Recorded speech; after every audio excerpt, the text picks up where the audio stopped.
Chacun des livres se termine par l'évocation d'une catastrophe, que ce soit les guerres civiles, que ce soit des catastrophes naturelles, il y en a beaucoup dans ce livre, que ce soit la dernière catastrophe qui, pour Virgile, devient un symbole de la fin d'un monde et de la fin du lien à la terre, c'est la mort des abeilles, parce que le dernier livre est consacré à l'apiculture et se termine sur la destruction d'un essaim. Et puis, à la fin de ce livre, il va, contre toute attente, c'est une sorte il le fait au dernier moment, il intègre, pour finir son livre, l'histoire d'Orphée et Eurydice. Et il va remettre d'ailleurs à la mode à l'époque cette histoire-là, puisque après Ovide va s'en emparer dans ses métamorphoses, etc. Mais c'est lui, Virgile, avec ce poème-là, qui va refaire entendre cette histoire mythologique d'Orphée et Eurydice et de la mort d'Eurydice, de la double mort d'Eurydice, voilà, et de l'impuissance d'Orphée à faire revenir du monde des morts celle qu'il aimait. Et finir ce poème, qui est un véritable, effectivement, poème sur la question de notre lien à la terre et notre question au territoire, à l'environnement, à la beauté du vivant, à la violence du vivant aussi. Finir ce poème sur l'impossible retour de la mort à la vie, c'était aussi, ça signe quelque chose de ce texte qu'il va dire à travers tous ces vers, c'est-à-dire qu'il y a un vers célèbre, il n'y a pas, il le dit à la fin, il n'y a pas de lieu dans la mort, voilà. Ou on peut traduire aussi, il n'y a pas de lieu pour la mort, nec esse locum morti, c'est-à-dire voilà, dans la mort ou pour la mort, il n'y a pas de lieu, et c'est le sujet très profond de ce poème, à mon sens. Voilà.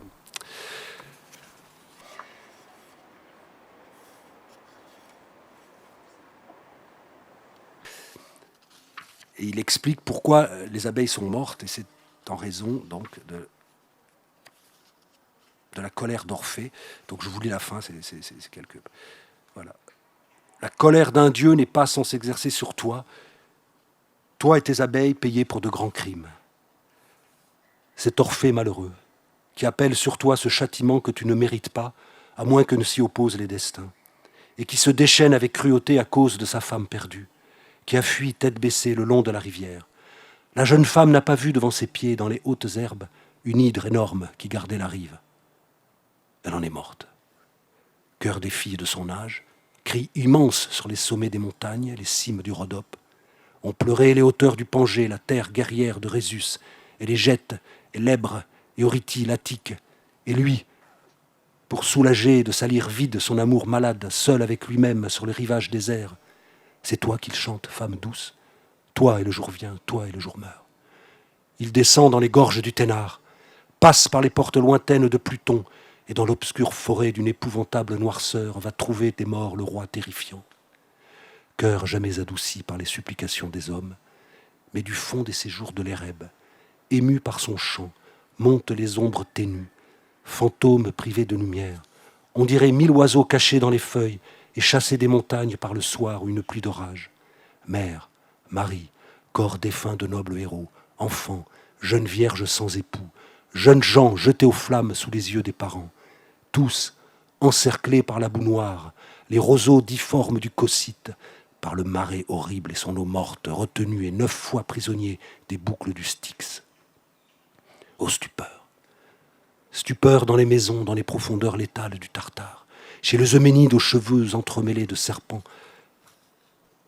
Cerbère béant retient ses 3 gueules, et la roue d'Ixion s'arrête avec le vent de tournée. Et déjà revenant sur ses pas, il a échappé à tous les dangers. Eurydice lui est rendue et s'approche de l'air extérieur. Elle le suit derrière, car Proserpine avait imposé cette loi. Mais soudain, l'imprévisible amant devient fou. Bien pardonnable pourtant, si les morts savaient pardonner. Orphée s'arrête. Son Eurydice est déjà sous la lumière.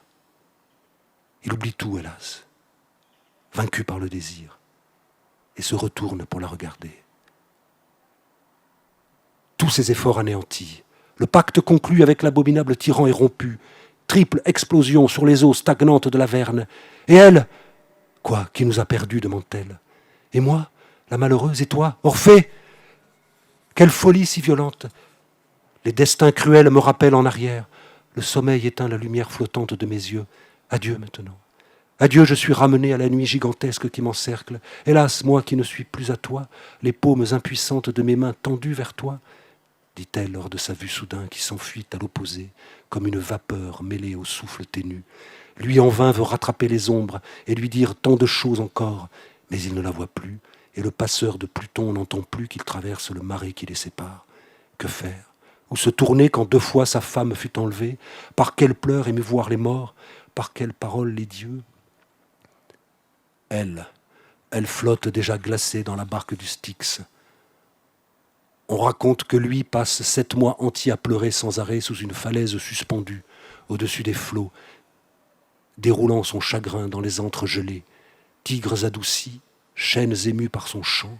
Comme sous l'ombre des peupliers, Philomèle affligée se plaignait déjà d'avoir perdu ses petits qu'un dur laboureur à l'affût avait, encore sans leurs plumes, arrachés du nid.